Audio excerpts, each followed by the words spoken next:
بەڵێ بەڕێزان وەک هەمووانتان دەزانن کۆنگرەی 14هەمی پارتی دیموکراتی کوردستان هەر ئاوا ڕووداوێکی ئاسایی نییە بە حکمی ئەوەی پارتی دیموکراتی کوردستان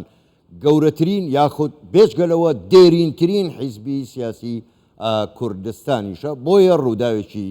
گرنگە لەسەرم بابەتە دەمانەوێت هەندێک قسەی زیاتر بکەین داخۆ هیچ چ گۆڕانکاریەک چ جۆرە گۆڕانکاریەک لە دوای هەم لە ناو کۆنگرەوە لە دوای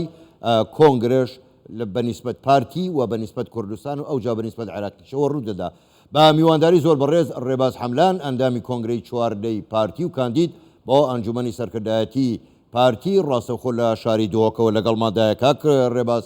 شەوتان باش گەلێک سپاس بۆ بەشداریکردنیشتان لەگەڵمان لەم گەشتەی ژووری هەواڵ دەزانین سەرقاڵیشن بە کۆنگرەوە بەڵام سپاسانەکەین من دەمەوێت بە گشتی بپرسم چاوەڕوانی چی دەکرێنی زۆرێک لە چاودێران پێیان وایە لە هەم لە هەیکەلیەتی پارتی و هەم لە دەرەنجامی کۆنگرە و بڕیارەکانی گۆڕانکاری قوڵ و گەورە هەم لەسەر ئاستی کوردستان و هەم لەسەر ئاستی عێراق و ناوچەکەش بکرێت.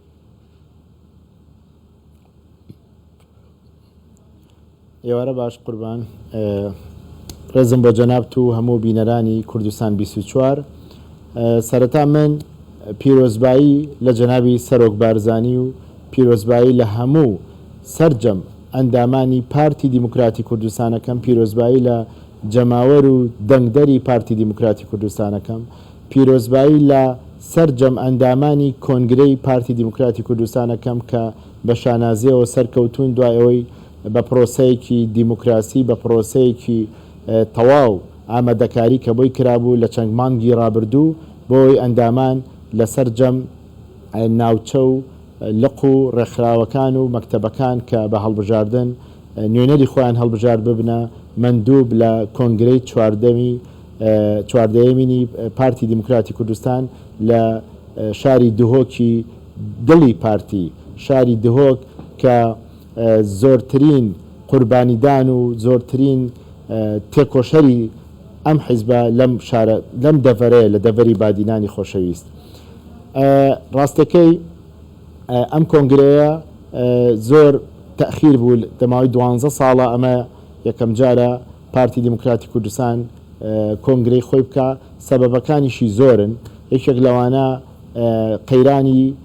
ڕابردوو کە لە ساڵی 2014ەوە مەوزوعی داعش هاتە پێشەوانەیە دواتر ململانە سیاسەکانی ناو هەرێمی کوردستان پاشان مەوزوعی کۆرۆنا و ئەو کێشانی کە بەردەوام یەخەی هەرێمی کوردستانی گرتووە چونکە پارتی خاوەنی قەزەی کوردیە خاوەنی هەموو ئەو پرەنسیپانەیە کە ڕەبتی بە کوردایەتیەوە هەیە بۆیە نەئەکرا پارتی خەریکی کۆنگرە بێ و دۆخی هەرێمی کوردستان لە دۆخێکی جیاوازدا بێت. خۆشمانەزانین کە پارتی دیموکراتی کوردستان بە درێژایی چەند ساڵی ڕابردوو لە پێش هەموو لایەنەکانی ترەوە چۆتە ژێرباری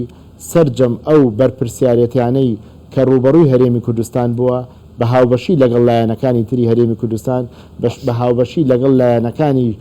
کە لەگەڵ پارتیدا شەریک بوون لە حکوومەتی هەرێمی کوردستان بەڵام ئێستا کاتی بوو و جەنابی سەرۆک بارزانی ڕاستەوخۆ خۆی لە یەکەم ڕۆژەوە لە چەند مانگی ڕابردوو هەتا ئێستا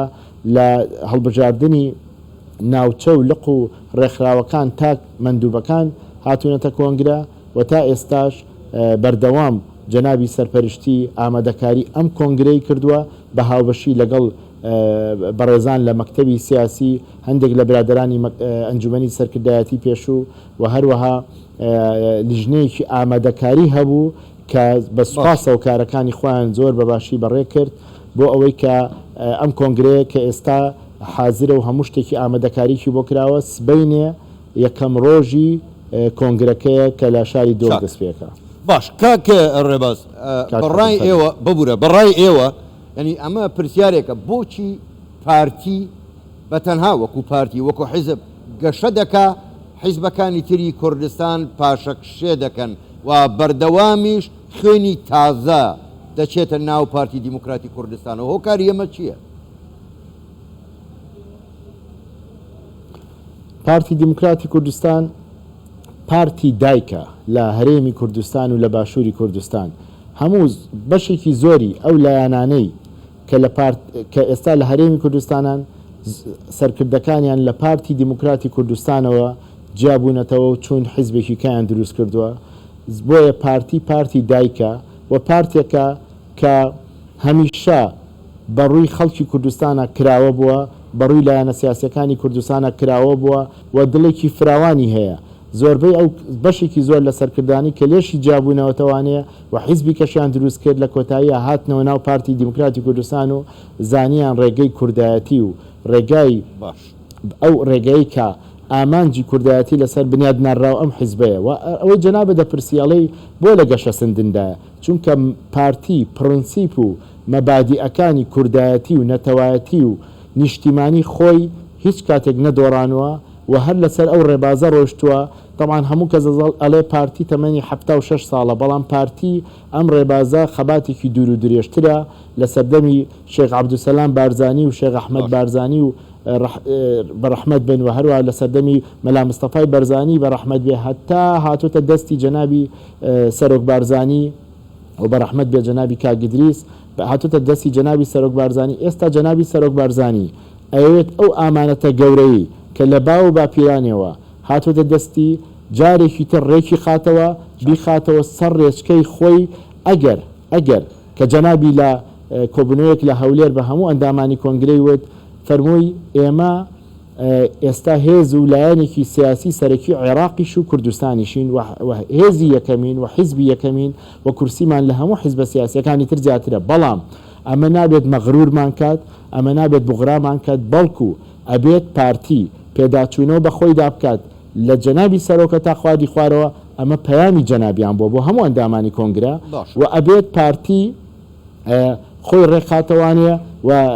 تەنزیمەکانی ڕێکخاتەوە و پێداچوونەی خۆی هاتەوان. جەنابی سەرۆک لەگەڵ برادرانی مەکتەبی سیاسی راپۆرتێکی تەفسیلیان لەسەر ئەم بابەتە داهێناوە حازر کردووە و هەروەها لەسەر کاروباری دارایی و مەسائلی دارایی پارتی ڕێخستنەوەیەکی تەواوی تێدا ئەکرێت و لەسەر بابەتی ڕاگەیاندن و پەیوەندەکان تەفاسیلێکی تەواوی ئامادە کردووە کە لەم کۆنگرەیە باسەکرێ و پارتی خۆی ڕێگەخاتەوە لەسەر هەموو سێکتەرەکان پەیوەندی سیاسەکانمان لەگەڵ سەرجەم لایەنە سیاسەکانی هەرێمی کوردستان، پەیوەندەکانمان لەگەڵ بەغدا، لەگەڵ وڵاتانی دراوسێ، لەگەڵ وڵاتە ئەوروپیەکان ئەمریکەکان.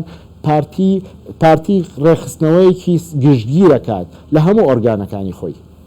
زۆر باشە کاک ڕێبازەگەرچی پرسیار زۆر بوو، دیارە کاتمان ئێمە هەر ئەوەندە بوو، ئەوە هەڵەگرین بۆ دیدارێکی تر زۆر بەڕێز. ڕێباز حەملان ئەندامی کۆنگرەی چواردەی پارتی و کاندید بۆ ئەنجومەنی سەرکردایەتی ڕاستەوخۆ لە شاری دووهۆکۆ لەگەڵمان بووی. گەلێک سوپاس بۆ بەشداریکردنتان، سوپاس بۆ ئێوە، شەوتان باش.